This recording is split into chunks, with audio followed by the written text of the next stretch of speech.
Assalamualaikum warahmatullahi wabarakatuh. Alhamdulillah, assalatu wassalamu ala rasulillahi sayyidina Muhammad ibn Abdillah wa ala alihi wa sahbihi wa mawalah, amma ba'du. يقول الله تعالى في كتابه الكريم وهو أصدق القائلين قالوا سبحانك لا علم لنا إلا ما علمتنا إنك أنت العليم الحكيم رب اشرح لي صدري ويسر لي أمري وهيئ لي من أمري رشدا آمين. Bapak Ibu, para hadirin hadirat, para pemuda-pemudi serta anak-anak jamaah salat Isya Masjid Jami At-Taqwa yang semoga dirahmati Allah Subhanahu wa taala. Untuk sekian kalinya mari sama-sama kita mengucapkan alhamdulillah. Puji syukur kita panjatkan kepada Allah Subhanahu wa taala. Malam hari ini kita masih dalam keadaan sehat walafiat. Allah masih berikan panjang umur, nikmat kesempatan, nikmat beribadah di bulan suci Ramadan ini yang alhamdulillah kita baru saja menyelesaikan puasa kita di hari yang keempat.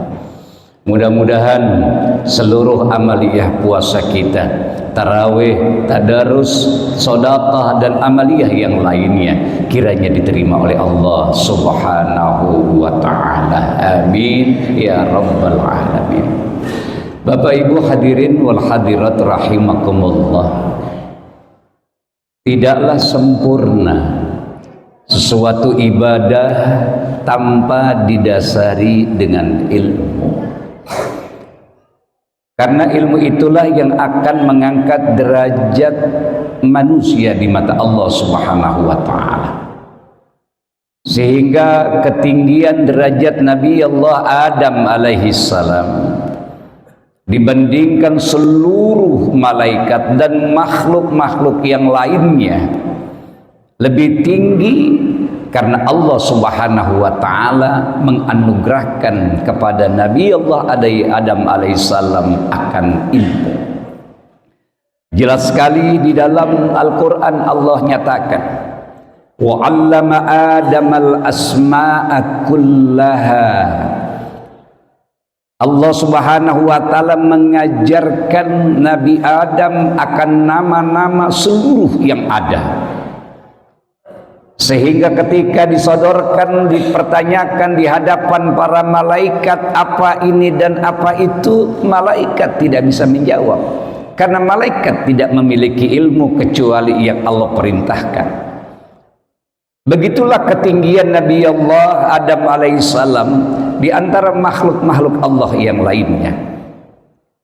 Di dalam ayat lain juga Allah Subhanahu wa taala berfirman, yarfa'illahu alladhina amanu minkum walladhina utul ilma darajat. Allah akan mengangkat derajat orang-orang yang beriman dan orang-orang yang diberikan ilmu dengan beberapa derajat. Di bulan suci Ramadan yang mulia ini tentunya kita mendalami kembali, mereview kembali ilmu-ilmu Ramadan kita, karena ini Ramadan dijalankan cuma sekali dalam setahun, hanya di bulan suci Ramadan. Sayang sekali kalau seandainya di bulan suci Ramadan ini kita beribadah, puasa, taraweh, tadarus dan ibadah-ibadah yang lainnya tanpa kita dasari dengan ilmu dari Allah Subhanahu wa taala. Maka Rasulullah sallallahu alaihi wasallam bersabda, kun aliman au muta'alliman au mustami'an au muhibban wala takun khamisan fatahlik. Hendaknyalah kalian, kata Rasulullah sallallahu alaihi wasallam, jadi orang alim atau jadi orang yang berilmu. Yang kedua, Kalaulah engkau tidak jadi orang yang berilmu, maka jadilah engkau yang mempelajari ilmu. Kalau engkau tidak mempelajari suatu ilmu, maka hendaknya lah engkau menjadi orang yang senang mendengarkan akan ilmu. Dan kalaulah tidak suka mendengarkan, maka hendaknya lah engkau menjadi orang yang mempunyai mahabbah akan ilmu tersebut. Jangan engkau jadi kelompok yang kelima, maka engkau akan binasa. Bapak Ibu sekalian rahimakumullah, maka disinilah letaknya. Dari pertama sampai kedua, ketiga dan keempat, tidak akan orang meraih golongan yang pertama, tapi harus diawali dari nomor 4 dahulu. Bagaimana di dalam diri kita ini mempunyai mahabbah, mempunyai rasa cinta, suka, demen sama ilmu. Kalau di hati kita udah ada rasa mahabbah dengan ilmu, subhanallah, maka dia akan selalu mendengarkan apa-apa yang bermanfaat buat dia untuk menggairahkan dan menyuburkan keimanan dan keislaman yang ada di dalam dirinya. Salah satu contoh yang paling ringan yang udah sering kita baca di dalam surat Al-Kahfi. Di dalam surat Al-Kahfi ada salah satu binatang yang Allah abadikan di dalam Al-Quran di surat Al-Kahfi, yaitu kalbun. Apa artinya kalbun? Anjing. Anjing Allah Subhanahu wa ta'ala masukkan ke dalam surat Al-Kahfi.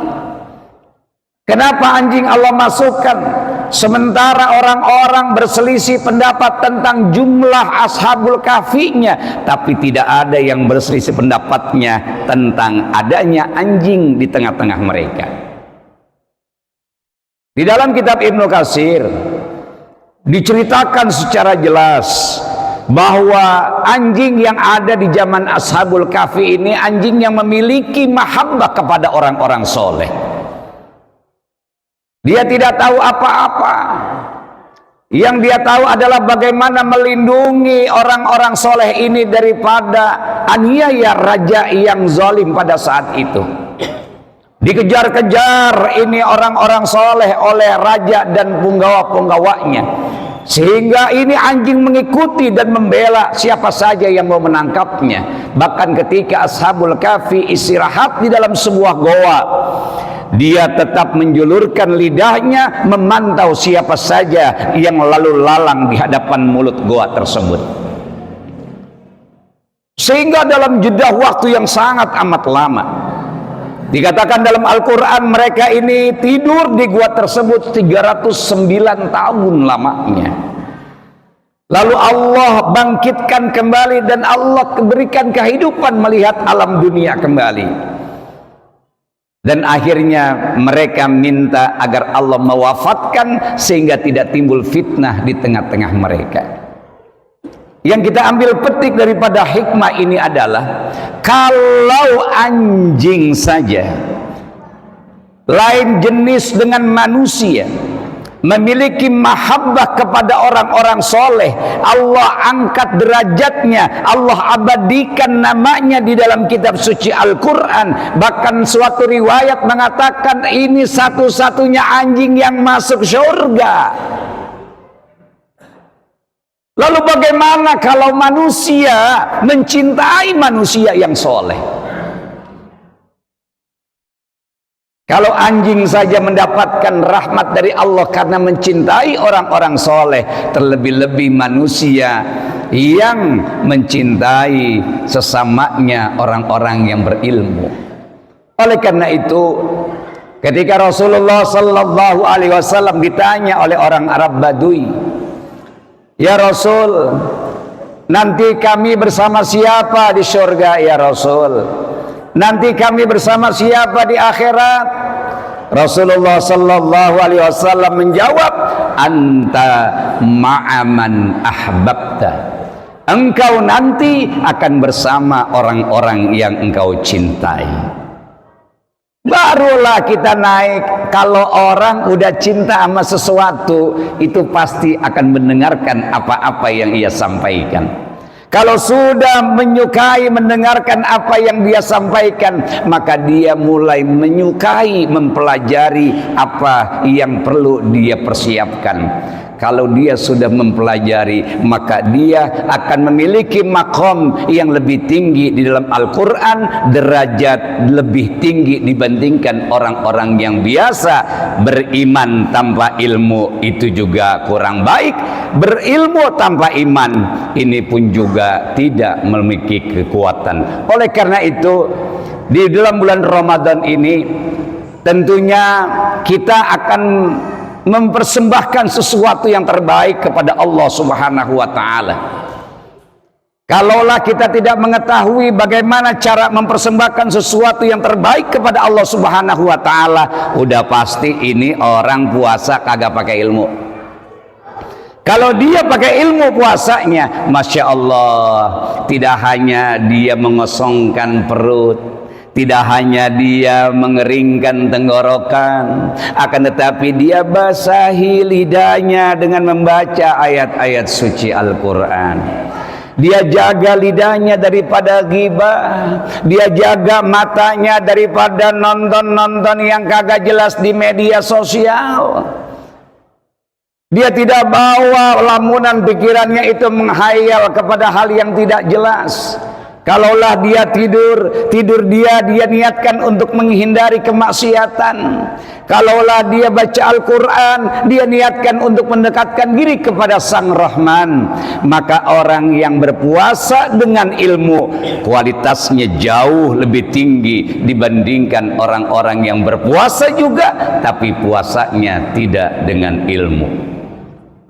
Oleh karena itu, ma'asyiral muslimin wal muslimat, Bapak Ibu, para pemuda-pemudi rahimakumullah, perjalanan kita ini masih panjang.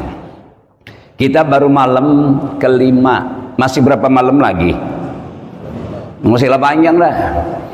Udah nggak usah kita pikirin berapa sisanya. Yang penting orang kalau udah cinta kumpul kayak begini tuh, Masya Allah, nggak ada kebosanan, nggak ada rasa jemu. Kenapa? Karena kita ini berkumpul dengan orang-orang yang memiliki hati yang sama. Sama seperti orang-orang yang umroh. Loh, Bapak Haji Mulyadi Zaman baru pulang umroh. Oh. Meskipun capek, lelah, luar biasa, tapi ada kesamaan hati di sana. Sehingga penuhnya manusia, padatnya aktivitas, menyatukan hati sehingga tidak terasa lelah dibandingkan dengan ibadah yang lainnya. Justru beliau merasakan lelah itu pas sudah sampai ke Pondok Ranji. Begitu juga dengan kita. Biasanya kalau lagi Ramadan jor-joran, wah, baca Qurannya rajin, iktikafnya rajin, Masya Allah semuanya rajin. Habis Lebaran, ya Jul, iya. Makanya ini kita paling kagak minimal udah 40 kali kita Ramadan ini. Ada yang udah 50, ada yang udah 60 kali Ramadan kali ya. Ya, ada di sini yang udah 60 kali Ramadan. Ya, Pak Haji Sidik Rais udah 60 kali Ramadan ya. Lebih mah. Masya Allah, kalau kita udah ngalamin 60, 40, 50 kali Ramadan, sebenarnya kan kita tinggal peningkatan aja ini, bukan benerin, ningkatin. Tapi faktanya, Masya Allah, apa boleh dikata? Setiap Ramadan selesai berjamaahnya. Coba lihat. Di antara ayat 183 kita menuju ke 188, itu puncak daripada amaliyah puasa Ramadan. Kalaulah di 183 Allah memerintahkan umat yang beriman untuk beribadah puasa, di 188 itu ujian yang pertama, orang yang sukses atau tidaknya puasa. Wala ta'kulu amwalakum bainakum bil batil. Orang yang puasanya sukses, dia tidak akan mengambil hak milik orang lain. Ini kesuksesan pertama secara mental. Karena yang halal aja dia nggak berani makan sebelum ada perintah dari Allah Subhanahu wa taala, apalagi yang haram. Dan itu mendidik umat Islam, orang-orang yang berpuasa. Setelah dia sebulan penuh menjalankan ibadah puasa, dia tidak lagi berani untuk memakan, mengambil hak yang bukan milik dia. Inilah tanda-tanda kesuksesan orang yang berpuasa di bulan suci Ramadan. Udah 20 menit lebih ini. Ya, mudah-mudahan kita panjang umur, sehat walafiat, jangan dikacaukan dengan urusan-urusan dunia sehingga akan mencecerkan ibadah puasa kita, taraweh kita. Jauhkan, hidup memang tidak akan bisa kita lari daripada permasalahan, tapi kembalikanlah permasalahan itu kepada Allah Subhanahu wa Ta'ala. Karena Rasulullah Sallallahu Alaihi Wasallam menyatakan, perbaikilah sholatmu, maka Allah akan memperbaiki urusan-urusanmu. Sekian, wallahul muwaffiq ila aqwamit thoriq. Wassalamualaikum warahmatullahi wabarakatuh.